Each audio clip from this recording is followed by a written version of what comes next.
Quelle est la valeur nutritive? Il y a une chose qui m'intrigue là, parce qu'on fait une propagande quant à la consommation de la crème glacée. Bien, la crème glacée, c'est un aliment laitier, puisque 80 à 85 des ingrédients qui entrent dans la crème glacée, ce sont des ingrédients laitiers. Alors, évidemment, dérivant du lait, elle possède une valeur nutritive presque égale au lait. De sorte que vous considérez ça vraiment comme un aliment, pas comme une chose de luxe, comme on c'est considérait absolument. autrefois. C'est un aliment, puisque pendant la dernière guerre, la crème glacée n'a pas été rationnée. Ah tiens, c'est un Parce que fait. c'est un aliment essentiel qui doit entrer dans la diète quotidienne.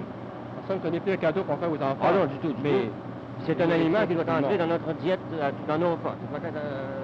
Elle corrige un repas même, par exemple, mal agencé. Dans quelle quantité serait-elle consommée la crème glacée chez nous? Récemment, par comparaison peut-être à autrefois. Actuellement, chaque Canadien consomme environ un peu plus de 16 chopines par année. Ah tiens, et si vous vous reportiez à une vingtaine d'années en arrière, à peu près, quelle serait la différence? Par exemple, en 1935, on en consommait seulement 5 chopines. Ah bon? Alors, je conçois que les Canadiens deviennent un peu plus conscients de la valeur de nutrition.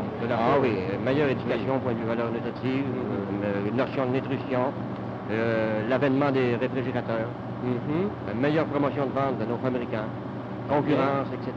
Ça devient donc une valeur commerciale, une valeur industrielle et à la fois une valeur d'alimentation.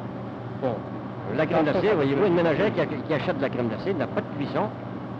Tout le monde est content quand on mange de la crème glacée. C'est ça. On peut apporter de la variété au repas. Ça facilite en somme le dessert. Absolument. Alors, nous vous remercions, M. Bévin, de vos précieuses instructions. Bon.